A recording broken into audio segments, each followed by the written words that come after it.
think you put the mad in Mad Genius. It's definitely smoking. What do you mean? That smoke looks more blue than I'd like.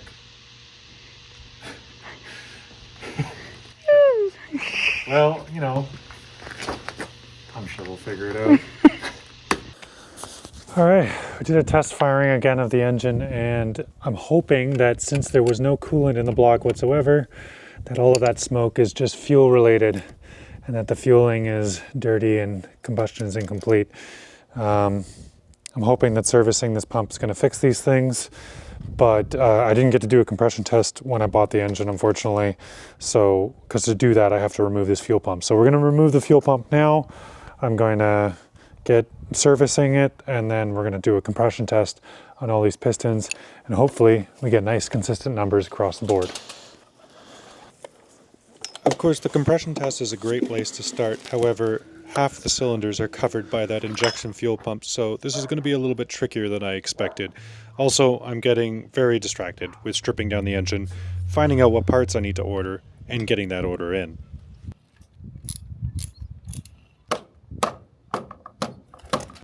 I am so easily distracted, and I'm getting carried away with pulling parts off of this engine to check out its cooling system. Now, this engine came out of a military-maintained boat, so there is anti-seize on every single nut and bolt, except for a few key areas right around the thermostat and the water pump, and it's raising some red flags for me.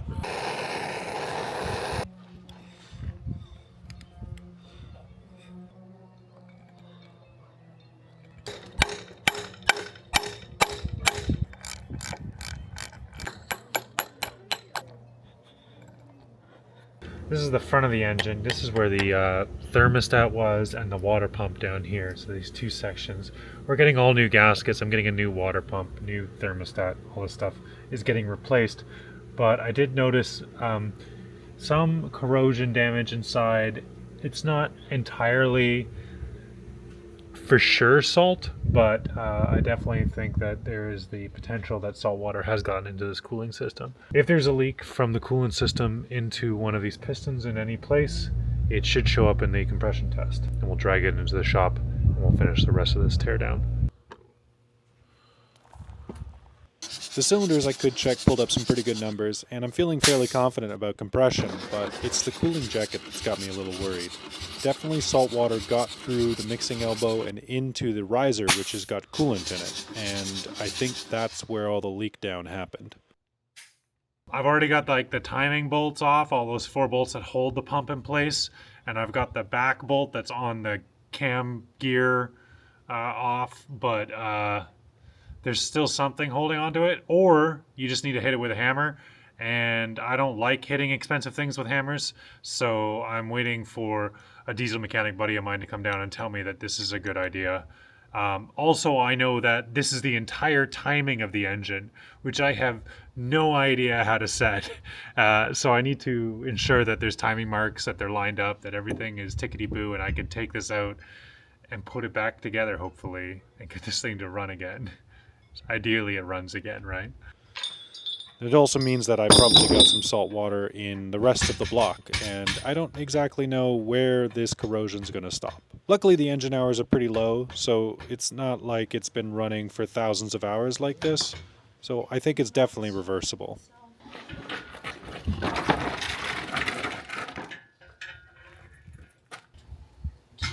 Oh, it's scary.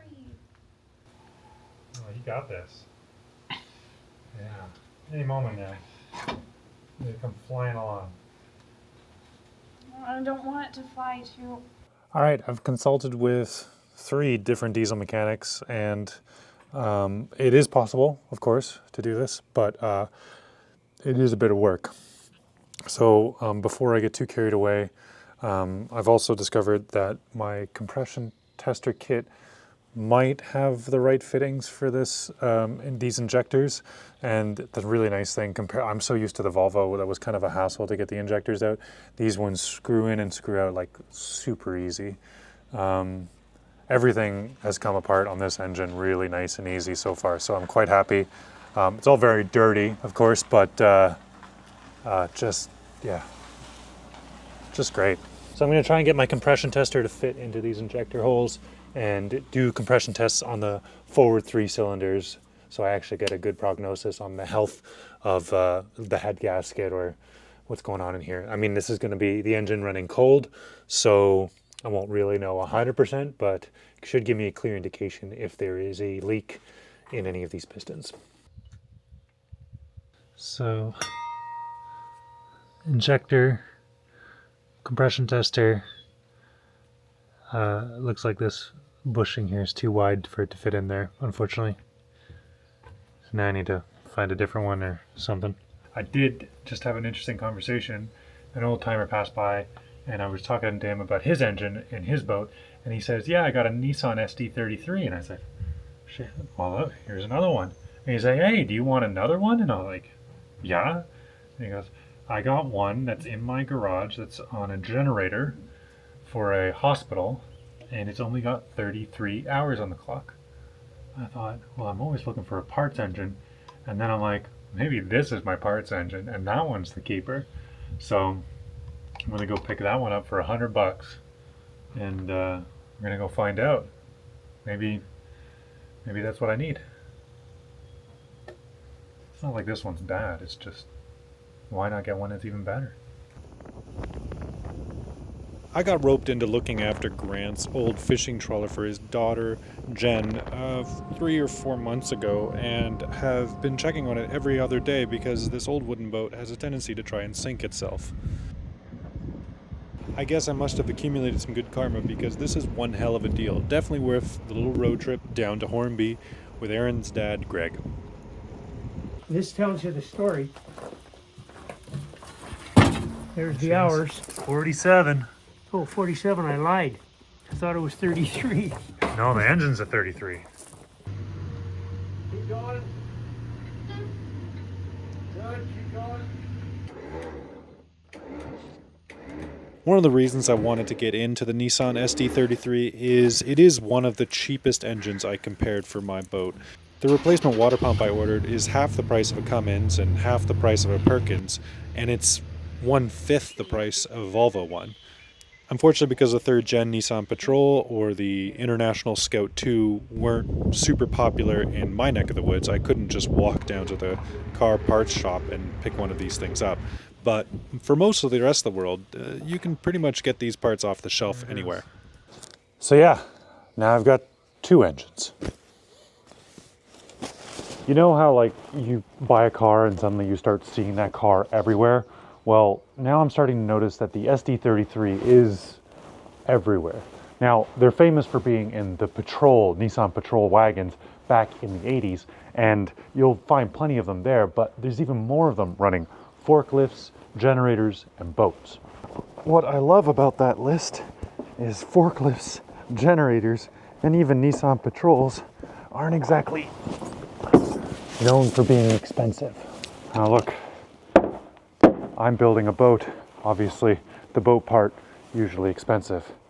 But 47.5 hours on this engine means that this is not a parts engine. This is now the main engine.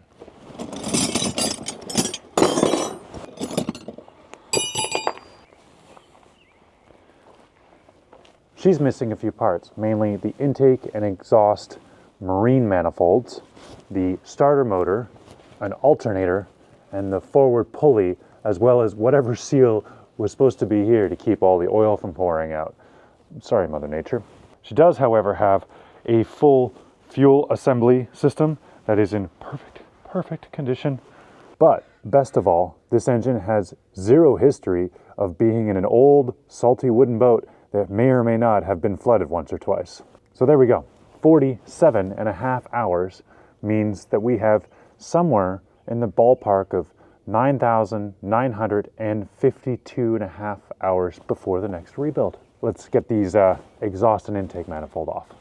Maybe it's finding salt in the thermostat of the other engine that's got me so focused on getting this engine to be the main, but given the exceptionally low hours, I think I'd be kind of an idiot not to go this route. However, it's going to turn out to be a little bit more work than I anticipated originally.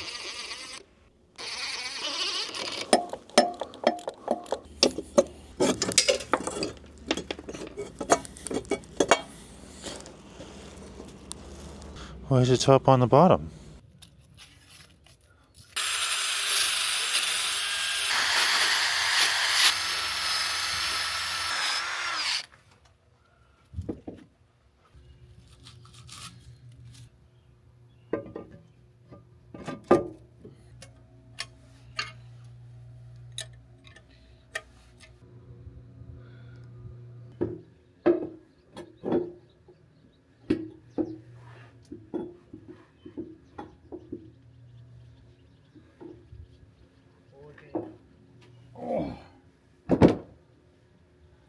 Alright, so this thing is the marine starter, and I guess it's bigger than the original starter that would have gone in this thing. So this is kind of a blow-by, preventing the oil from shooting out the dipstick hole or whatever. So we can remove this for now, and we'll get a different system that fits a little bit better later.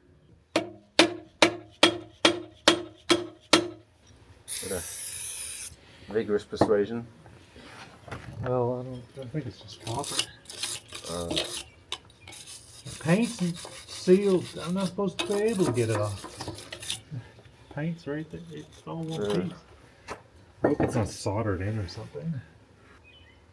Holy guacamole! What am I supposed to do with that? Look at these. Just the zinc plating is still perfect. Oh wow, yeah. And these bolts. You won't get that out of a marine engine, I'll tell you that. What is that? Just a... When the when and if you get blow by. Oh, okay. This is designed to keep you from losing all your engine oil through the dipstick or something. Fair. But also this thing doesn't have a PCV drilled into the crankcase. Yeah. So that's another place that you would have normally done that. So I don't know if this is even necessary because you just get the PCV, but if it's really bad blow by, then yeah, that PCV's not going to do it. But anyway, I got the other valve cover, so I can. That one has a drill tapped into it. Well, there you go. But it's so handy just having a spare. It's kind of funny though with the. Double for everything. Well, because it's like it's in the intake. It blows it into the intake manifold, and it's a diesel. Yeah. So it'll burn its own oil. So you'll have an uncontrolled runaway engine when the PCV goes off.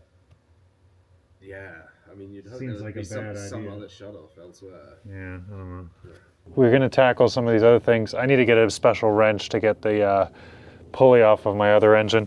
But what I didn't need any special wrenches for was this water pump. Now, yes, it's pretty corroded. And yes, I can pretty easily get another and everything, but it's Easter long weekend and everything's closed, and I managed to get this thing loose.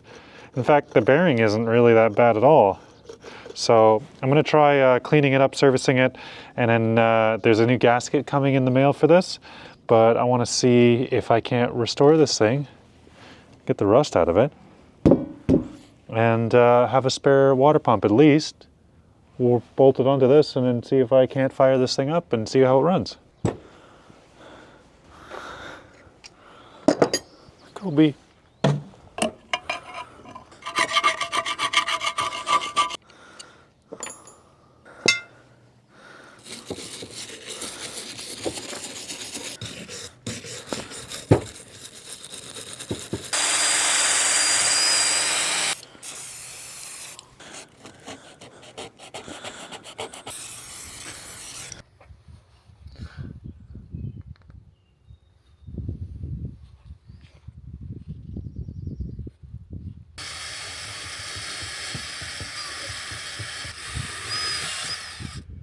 Oh.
All right, I finally got the pulley wheel off the front of the marinized engine, and check this out.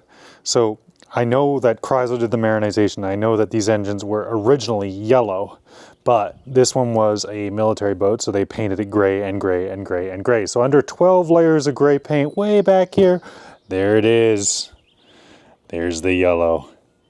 The original golden nugget. So we've got the thermostat housing on here. We've got the water pump housing. We've got the pulley now. And the last thing I gotta do is take a hacksaw to my brand new engine so that I can fit the marine starter on there. Don't worry, I've got this under control.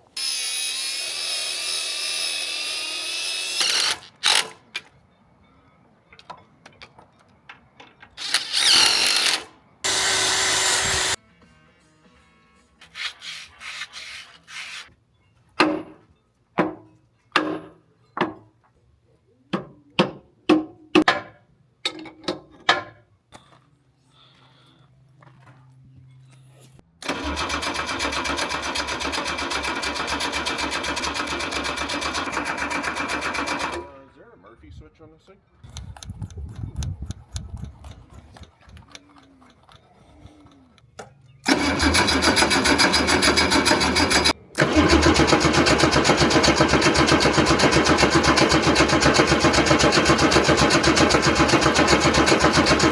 All right, I've been at this for, well, a couple of days it feels like. So the fuel is not getting through the high pressure fuel pump. It's getting right up until the inlet here. And I've got my priming pump here, and I've been pressing the ever-living snot out of that.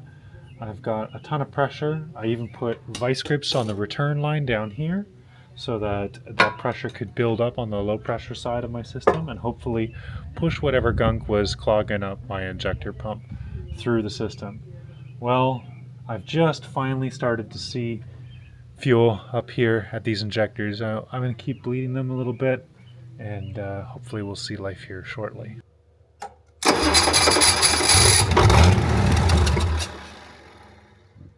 Sick.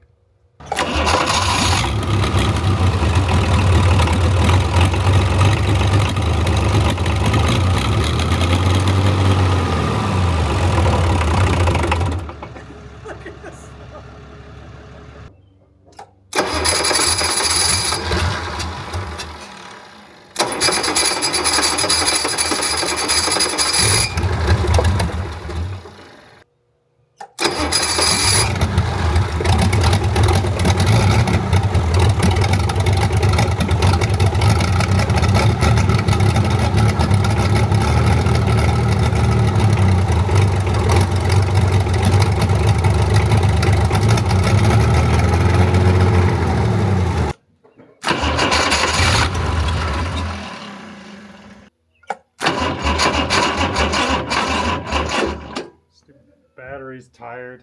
Yeah, I got fuel going through the pump now finally.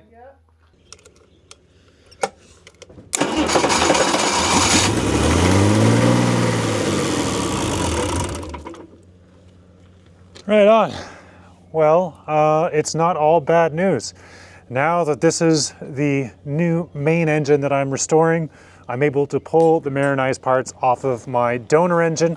So that means that this marine exhaust manifold that would have cost me $1,300, I get that.